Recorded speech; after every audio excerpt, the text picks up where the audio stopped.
Hi and welcome to another Titanium Geek tech review video. I'm Dave Owen and what we're covering this week is an update, a long-term test on the Elite Sterzo Smart Review.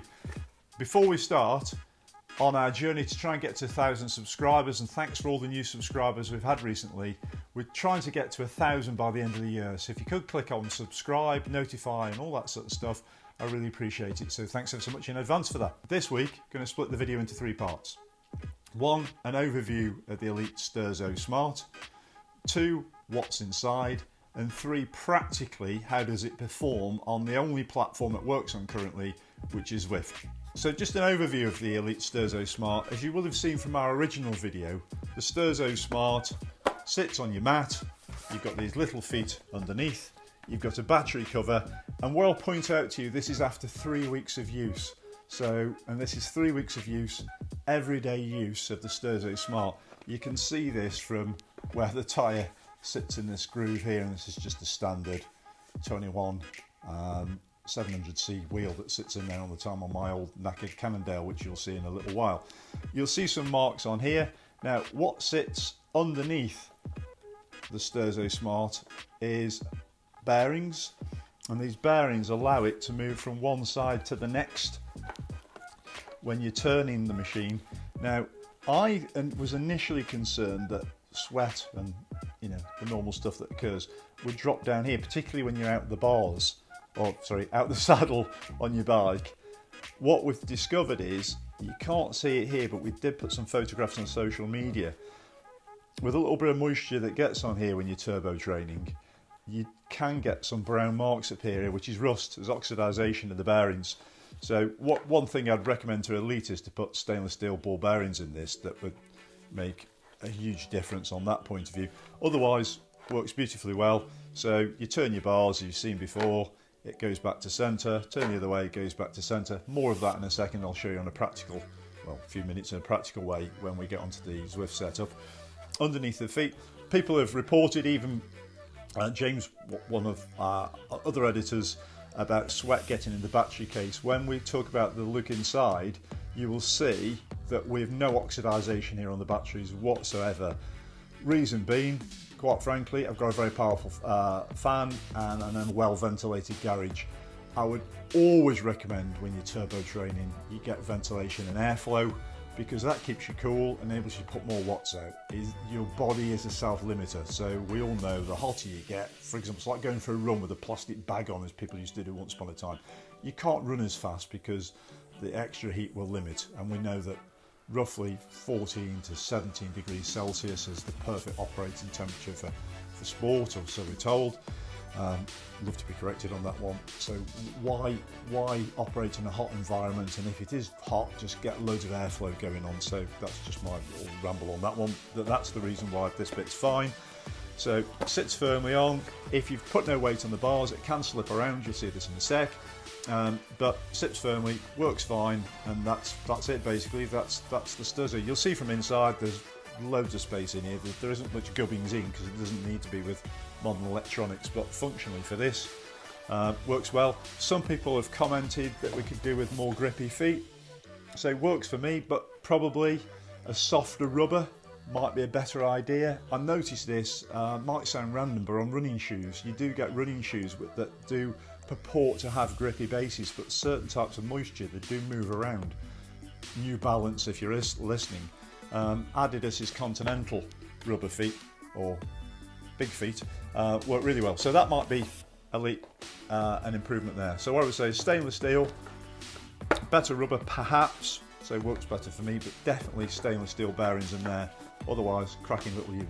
Now let's look what's inside. Start off by getting into the device and checking out what's inside. So very simple to take out the 3 batteries. You just take out this one screw and then you take off this cover and the batteries come out. One thing I don't like about Sterzo is the fact that when you put the batteries in like this, if you watch, well, they pop out before you've got time to go and get this. So you have to be really careful about putting it in and putting this in straight at the same time and really holding it down. It's a bit of a faff. You get used to it after a while, but it's just a bit of a faff. Anyway, so you take out the batteries. If you're wondering, it just takes 3 AAA batteries. So take those out so we now know, and then we can just turn it and we know the light's not coming on, so there's no power running to it. Right, so I'm just going to put the batteries aside with the screw. Then we've just got 6 screws that we have to take off to get inside. So let's get on with it. Right, there we are. All 6 screws have been taken off, as you can see. So let's try and pop this open. So there's probably going to be some wires about, so let's be careful. So there we are. Pretty simple inside, like very surprisingly simple. So literally, you've got positive and negative terminals coming down from up here that are then flowing to this little circuit board here. There's some trusty, what looks to be, duct tape, some very trusty duct tape to hold these wires down. So let's just take this circuit board out. Right, so here's a closer look. So as you can see here, we've got this circuit board here, which is talking about what firmware's on it. And then underneath, what looks like this is some kind of sensor. And then here we have like a magnet type thing going on. So essentially, if I can demonstrate it, so when you turn the main Sterzo, it's turning that plate there. So we can see it's fairly simple. We've just got battery terminals, as I said, connected to this little circuit board here. Which then goes off to this bit here. There's really not a lot to it. I was super surprised when I opened it up to see that there's really not a lot in here. Quite often on social media, you see beautiful indoor cycling setups, particularly on Zwift. They look amazing. They look like they're out of some magazine, and an amazing California home with a Pinarello Dogma F whatever and a giant TV and all that. And I know some of you have got setups like that.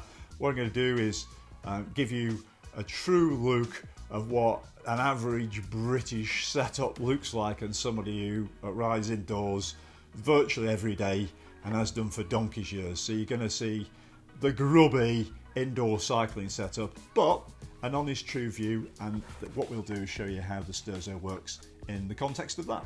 So here we are with a good honest chaotic setup. Normal road bike on the wall. A few things to point out. My saddle fell to bits. I did have a really expensive one. This is my wife's old lady's Terry's saddle I've repurposed. Really old Cannondale Drevo, I'll show you Dorito XR that you need to see the review of, which is also on this channel. But more importantly, what we've got is the Elite Sterzo Smart we've just been talking about on the mat. Key important point, obviously, is a mat. This is a Cyclops mat, sorry, Elite, but this is, works really well, it's grippy, all that sort of stuff. So what we're on here is we're on the Champs-Élysées reverse course, Paris on Zwift. So as you know, the Sterzo Smart, just repeating myself, but only works currently on Zwift. They've got a deal on this, and what I'll just do is just jump on and give you a little bit of an example and talk through how the Sterzo Smart operates and some things you need to be aware of, pluses and minuses, when you're using it either in a group or individually. So first thing to do is to get your Sterzo Smart aligned so your wheel feels natural and it's straight on. Seems obvious, but you can put it on and sit on and it feels slightly out of kilter, so just get that right first of all. With a good mat like this one, so this is a Cyclops mat and not the Elite one, good, it's grippy. Really in real life, when we turn, we know we just turn, just turn. With this, it's more like doing mountain biking, and particularly mountain biking on a twisty course going uphill. You turn the bars. Some people have reported that what happens is that the frame at the back moves. It almost lifts the turbo. With the geometry on this is quite a relaxed geometry. It's fine. As you can see, I turn the bars quite extremely. Rear triangle on the bike doesn't move at all. Everything sits solid. Works perfectly with the Dorito XR. So that's the first bit. Now, which isn't an ultimately natural thing, but you get used to it, is of course if you're turning on a bike, what would happen is you turn, you move on Zwift across the course. Now if I if I move back to centre again, what happens is the bike stays exactly where I've turned to. If you get me, I turn my bars normally. I keep turning the corner in real life. It isn't until I centre, they're centre again. So with Zwift, you send a command by turning, and then what happens is when you release, you stay where you turn to in the road. So just to demonstrate that, I turn to the right, I release it, it stays on the right. So anyway, that's the first bit. Now, depending on what courses you're on Zwift, depends on where you go in the road. So here in Paris, I can go to the centre of the road and I can move, and you can move it gently and it gradually moves across. So I've read comments where people have said, you've got to imagine that Zwift is on rails and there's like almost like a Scalextric track, but lots and lots of tracks, and you're moving from track to track. Now when you're riding solo, it doesn't seem to work like that, but there seems to be boundaries. For me, it's as if there's invisible walls you can move smoothly in between. So, for example, Paris, as I just said, you can move from the centre of the course, and it feels like just slightly over centre, right up by the barriers, and you gradually can move anywhere between there. If you're on London, particularly going past Buckingham Palace, on where I'm from we call that red gras, but you know, the red tarmac, you can't move quite close up to the barriers. Now you'll notice some other riders, it's quite frustrating, some other riders without steering are riding closer to the barriers and you can't get on the wheel. That's the only part of Zwift I've noticed that occurs. So each course is slightly different. I think it's New York where I can get in the running lane and you seem to be running over runners. It's like a strange version of Grand Theft Auto cycling modification on Zwift. You don't get points or anything like that, you know, I wouldn't encourage it. And also everywhere else it seems to work fine, Watopia particularly. So normal steering around Zwift, it's great. As far as making a difference on courses, so I've done some tests where what we've done is we've kept to a set wattage with no other cyclists on the road, the same bike, the same wheels, and what's occurred is if you go from the base, Strava segment this is, the base of Alpe Zwift to the first turn, using steering saves 4 seconds. Now bearing in mind how many turns there are on Alpe Zwift, you've got potentially a minute and a half of savings. I haven't tested it all the way up and I know each section is a different length, but you know, even if it's a minute of saving, you can knock a minute off your PB just by using steering, at the very least. On courses like Tempus Fugit, you can save up to nearly 20 seconds a lap, and that's just using a bog standard Zwift Classic with the standard wheels. You know, you can go from 26.49 for one lap down to 26.19 just by steering, by keeping exactly the same wattage. So for time trialing, a substantial difference. And I know people have reported on other courses, the shorter Downtown Dolphin courses, advantages there. So everywhere you use it solo, it's great. Where it's different is in a group. Now, on Thursday I rode the Derby Hare and Hounds route. I want to say route. On Thursday I rode the Derby Hare and Hounds meetup organised by the wonderful Kyle Allsop. And what that is, we send 3 groups off, gaps between, you know what it's all about, everybody trying to catch everybody else. Now normally, without steering, you can surf, you can wheel surf. And we all know if you're sitting around 4th place in a group, you can really take the watts off. With steering, the difference was quite funny, it's just somebody's come past me steering. I've not seen anybody else steering on the course before, it seems to me, other than Eric Slange. So with steering, it felt like a time trial. And this is talking about this multiple Scalextric tracks again, fitting the right slot. Now you get the countdown timer. You might be sitting on somebody's wheel and you're not getting the countdown timer, say you're okay, you're in a draft. You could be at the side of them and say you're okay in a draft. But still you're putting out more watts than you would otherwise need to do to stay in the bunch. And you're either, and other people have, I know I've said the same as this, you're either flying off the front when you put the effort in to keep with the bunch and drop it and then being dropped by the bunch quite quickly. So you can go for being in the bunch, winding up to do the sprint, to being spat out just at the sprint because you lose the wheels. So it's very strange in a bunch. Well, later today I'm going to do the Zwift steering race, the Future Work steering race. I'll see how that goes. But I'll say for group rides at the moment, I know some group rides and races, steering is disabled. I actually say that's a good thing because it can get quite frustrating.